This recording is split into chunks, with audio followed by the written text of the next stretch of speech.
आखिर आसिम मुनीर साहब का नोटिफिकेशन आ गया। काफ़ी लंबा काम हो गया था और बहुत सारी चमकोइयाँ हो रही थी। पहले बहुत सारे लोग कह रहे थे किसी नोटिफिकेशन की ज़रूरत नहीं है, तो उन सारे लोगों के लिए बड़ी शर्मिंदगी की बात है कि नोटिफिकेशन ही बिलाखिर आया।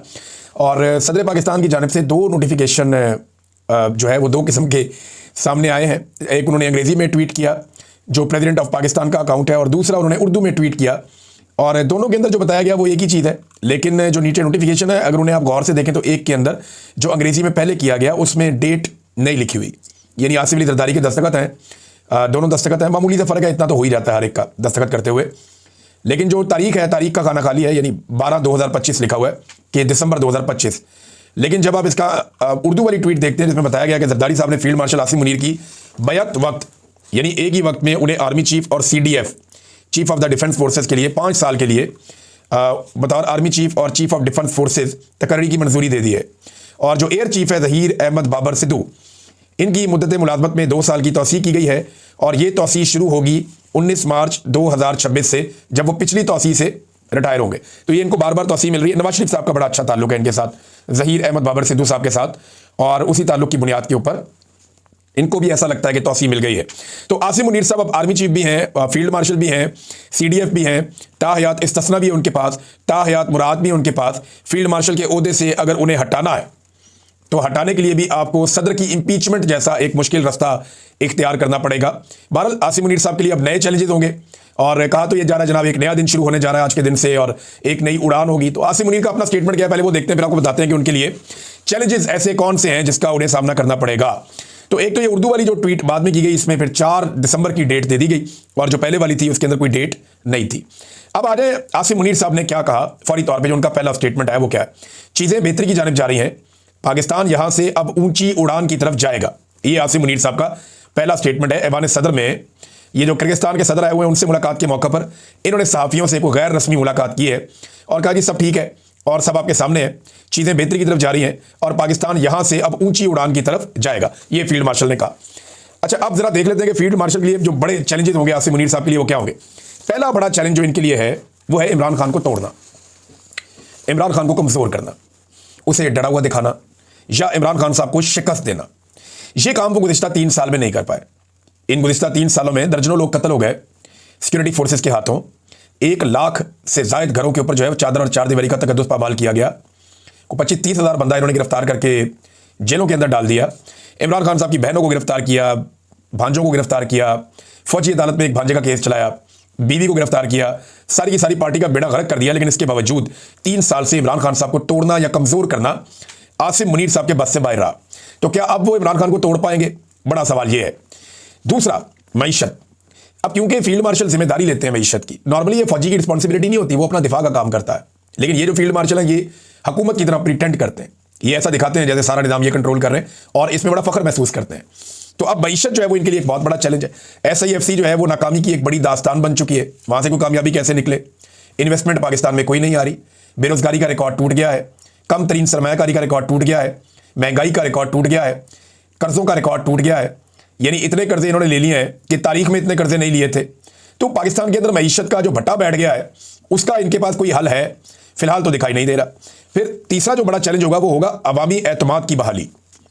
यानी जिस इदारे से इनका ताल्लुक है फील्ड मार्शल आसिम मुनीर का, इनकी पॉलिसीज की वजह से अवाम और इदारे के अंदर दूरियां पैदा हुई हैं। ये एतमाद कैसे बहाल होगा, ये बहुत इंपॉर्टेंट है। तो अगर पॉलिसियां नहीं बदलती तो एतमाद तो बहाल नहीं होगा, और पॉलिसियां बदलने का ऐसा कोई इम्कान भी नहीं है कि आने वाले दिनों में पॉलिसियां बदल जाएंगी। पॉलिसियां तो वही रहेंगी, कोई सोच भी वही रहेगी। और फैसल बाडा ने धमकियां भी लगाना शुरू कर दी कि कल से ये कर देंगे तो वो कर देंगे, जिसने बचना है वो अपने आप को बचा ले, जो समझदार है पता नहीं कौन सी तबाही फेरने लगे पाकिस्तान में। जितनी तबाही फेर दी अब इससे बड़ी और कौन सी इन्होंने तबाही फेरनी है। तो अवामी एतमाद की बहाली एक बड़ा चैलेंज है आसिम मुनीर के लिए। चौथा चैलेंज, दहशतगर्दी का हल।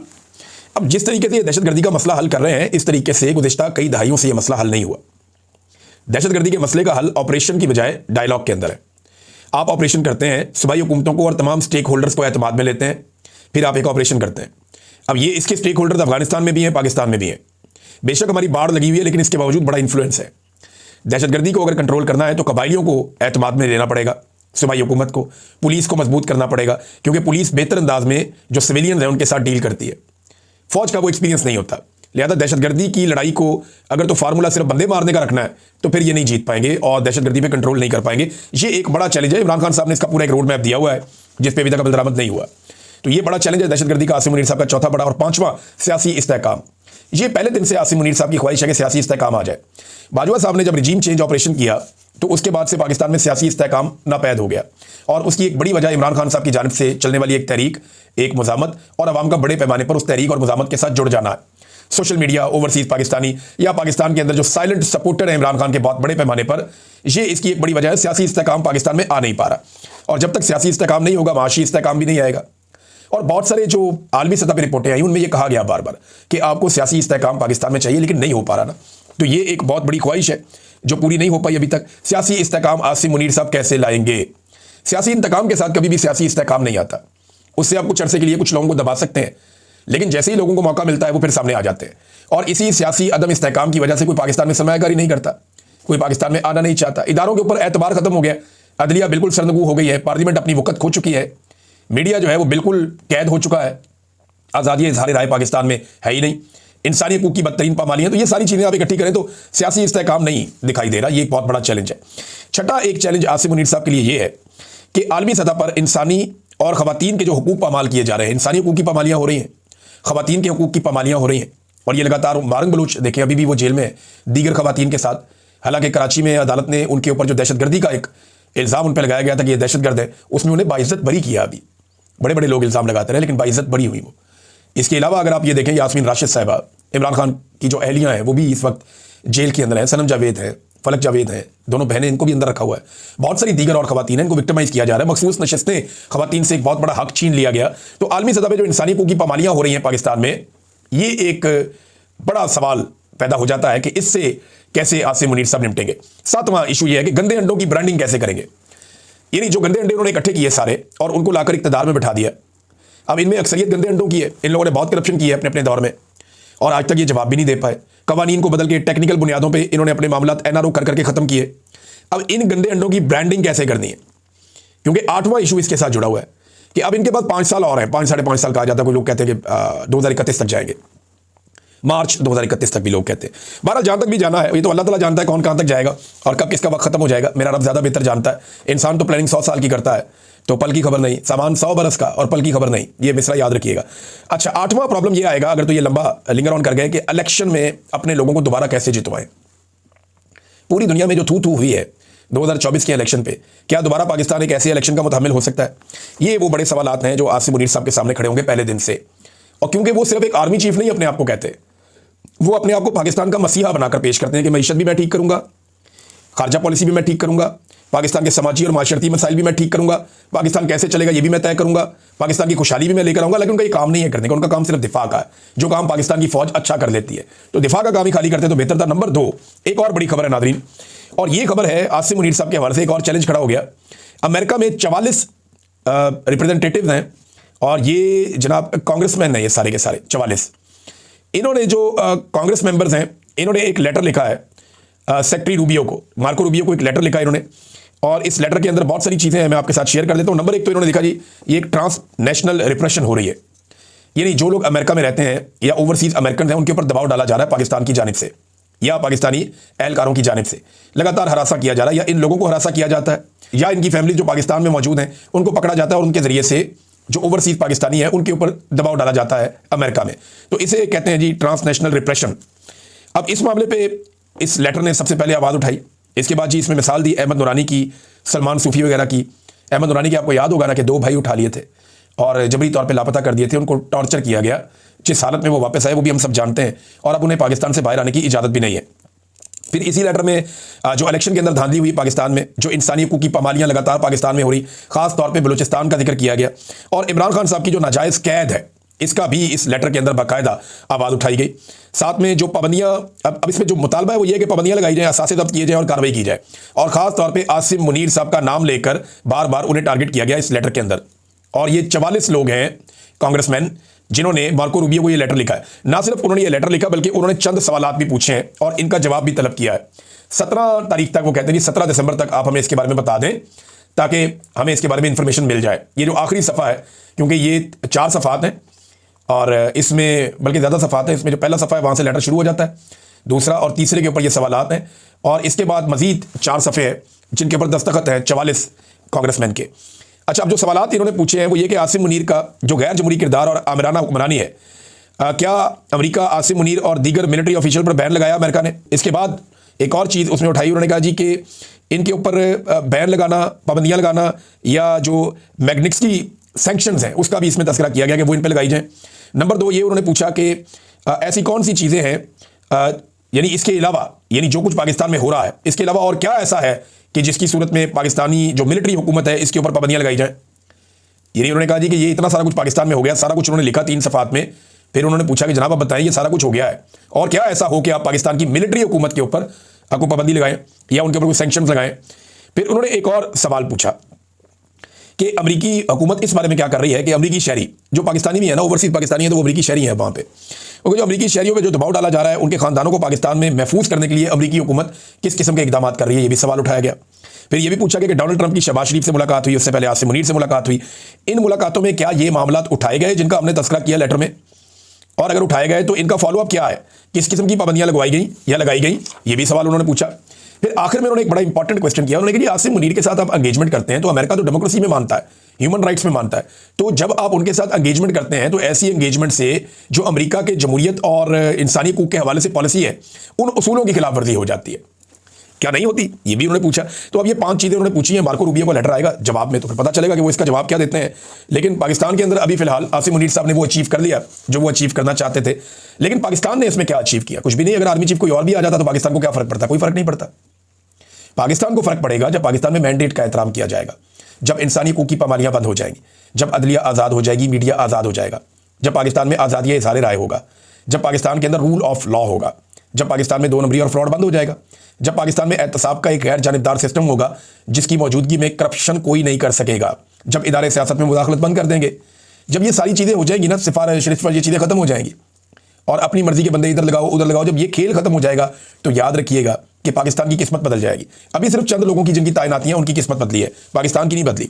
नाज़रीन, इसराइली अखबारात ने इंकशाफ किया है और एक ख़ास तौर पे ये इसराइली अखबार मेरे सामने मौजूद है, हेरेट्स, और हेरेट्स ने भी इसके बारे में बताया, इसराइली अखबार ने भी इसके बारे में बताया, इनके जर्नलिस्ट ये रिपोर्ट लिख रहे हैं। और इससे पहले एक दफ़ा ये रिपोर्ट मैं पहले भी आपके सामने रख चुका हूँ, ये किसी और ज़रिए से आई थी। अब वो ये बता रहे हैं कि इसराइली सॉफ्टवेयर पाकिस्तान में इस्तेमाल हो रहे हैं अमरीकी पाबंदियों के बावजूद। ये एक इसराइली कंपनी है, इसका बाकायदा यहाँ पे इन्होंने नाम भी लिखा है, ये स्पाईवेयर फर्म है और इंटेलेक्सा, और ये जनाब एक साबिक ऑफिसर है जो इसको चलाता है।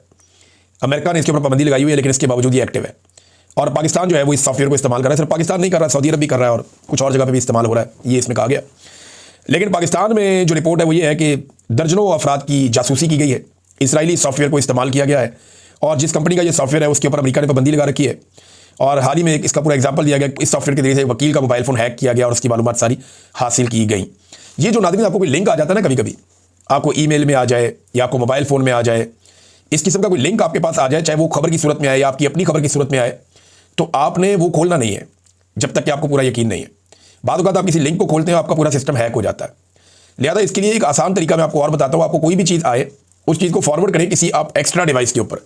ये सबके लिए नहीं है, जो लोग बड़े ओहदों पे हैं या जो लोग ये समझते हैं कि उनकी जासूसी की जा सकती है, तो वो बड़े आराम से ये कर सकते हैं कि उनको जो भी कोई चीज़ लिंक की सूरत में किसी सूरत में आए तो उसको किसी और डिवाइस पे कहीं और भेज दें, किसी और अकाउंट पे उसको भेजें और वहाँ से उसको खोलकर चेक कर ले, अगर आपको चेक करना ही है तो। वरना हर चीज़ आपको वैसे ही अवेलेबल होती है, आप सर्च कर लेते हैं, लेकिन अगर आपको चेक करना है तो किसी और डिवाइस के ऊपर, किसी और अकाउंट के ऊपर कहीं और जाके आप ये ट्राई करें। अपने मोबाइल फ़ोन के ऊपर, अपने ज़ाती अकाउंट्स के ऊपर इसको खोलेंगे तो ये इम्कान मौजूद रहेगा कि आपको हैक किया जा सकता है। नाज़रीन, प्यूटन पहुंचा भारत में इसका बड़ा इस्तकबाल हुआ, रेड कारपेट किस्म का। लेकिन भारत में आने के बाद प्यूटन ने वहाँ तालिबान की तारीफ़ की, जो एक बड़ी अजीब बात है। अफगान तालिबान की तारीफ़ की है प्यूटन ने भारत में बैठ के। उन्होंने कहा Taliban clearly controls the situation in Afghanistan, वो अफगानिस्तान में सिचुएशन को कंट्रोल कर रहे हैं और तालिबान की हुकूमत ने बहुत सारे इकदाम किए हैं, बहुत सारे एक्शन लिए हैं दहशतगर्दों और दहशतगर्दी की मुख्तलिफ ऑर्गेनाइजेशन के खिलाफ, और वो कामयाबी से ये काम कर रहे हैं। तो ये प्यूटन का अफगानिस्तान के बारे में पॉजिटिव स्टेटमेंट देना भारत में बैठ के पाकिस्तान के लिए ये चीज़ें बड़ी मानी खेद हैं। देखिए, हमने अमेरिका के साथ अपने ताल्लुकात कुछ बेहतर किए हैं और वो इस बुनियाद पर किए हैं कि हमने बहुत सारे उनके मफादात को सपोर्ट किया अमेरिका के, चाहे वो इसराइल का मामला हो, फ़लस्तीन का मामला हो, अफगानिस्तान का मामला हो, मादनियात का मामला हो, अमन के नोबेल प्राइस का मामला हो, जो भी है, पाकिस्तान ने बहुत सपोर्ट किया डोनाल्ड ट्रंप को। उसके लिए से हमने अमेरिका के साथ कुछ ताल्लुकात बेहतर किए हैं, मगर बज़ाहिर ये दिखाई देता है कि जो खित्ता पाकिस्तान का है, जहाँ पे पाकिस्तान मौजूद है, उस खित्ते में तवाज़ुन पाकिस्तान बरकरार नहीं रख पाया। पाकिस्तान का रिजीम जो मौजूदा है वो ये नहीं कर पाया, और अच्छे ताल्लुकात बनाने में पाकिस्तान यहाँ पे कामयाब नहीं रहा। पाकिस्तान के चारों तरफ जो ममालिक हैं, सवाए चाइना के, बाकी किसी के साथ पाकिस्तान के कोई अच्छे ताल्लुकात, मिसाली ताल्लुकात इस वक्त नहीं है। नाज़रीन, जज के बेटे का मामला आगे बढ़ रहा है आहिस्ता आहिस्ता, और इस हवाले से खबर यह है कि इस्लामाबाद में खवातीन को कुचलने वाले छोटे जज साहब, यानी जज साहब का बेटा, उनके 4 रोज़ा जिस्मानी रिमांड का पहला नतीजा सामने आ गया। हादसे में जाँ बहक होने वाली एक लड़की का खानदान सुलह के लिए मान गया, ताहम दूसरे खानदान को मनाने के लिए रात गए तक कोशिशें जारी हैं। पूरे सिस्टम की भरपूर कोशिश है कि सुबह जिस्मानी रिमांड मुकम्मल होने के बाद जेल जाने से बचा जा सके। ट्रैफिक हादसे में कमजोर तरीन दफात के तहत दर्ज FIR में 4 रोज़ा जिस्मानी रिमांड को सुलह के लिए वक्त देना ही समझा जाए। यानी अब आप समझ लेना, बड़े आदमी का बच्चा है, और बड़ा आदमी वो जो इस वक्त सिस्टम को पसंद है और सिस्टम लेकर आया उन्हें, तो फिर ऐसे जज साहब की इस किस्म का कोई केस आ जाए तो मेरे ख्याल में ये तो बड़ा गोल्डन चांस है एजेंसियों के लिए। अब इन जज साहब को कहीं भी इस्तेमाल किया जा सकता है, यानी इनके बेटे के नाम पे इन्हें जब चाहे ब्लैकमेल किया जा सकता है जज साहब के बेटे के नाम के ऊपर। ये मुद्दई अभी सुलह कर लेंगे, कल को ये किसी वक्त भी स्टेटमेंट दे सकते हैं कि जनाब हम पे दबाव डालकर हम पे सुलह करवाई गई, उस वक्त हम वो सुलह नहीं करना चाहते थे, केस दोबारा रीओपन किया जाए। तो ये बड़ा मामला है जो हमेशा एक फंसा रहेगा और ये गले की हड्डी बना रहेगा। तो ये इस तरह का मामला तो हमेशा बड़ा सूट करता है पाकिस्तान के सिस्टम को कि किसी बंदे को काबू करना हो तो बड़ा आसान तरीका है। नाज़रीन, अब तक के लिए इतना ही। अपना ख्याल रखिएगा, अपने इस चैनल का भी। अल्लाह हाफ़िज़।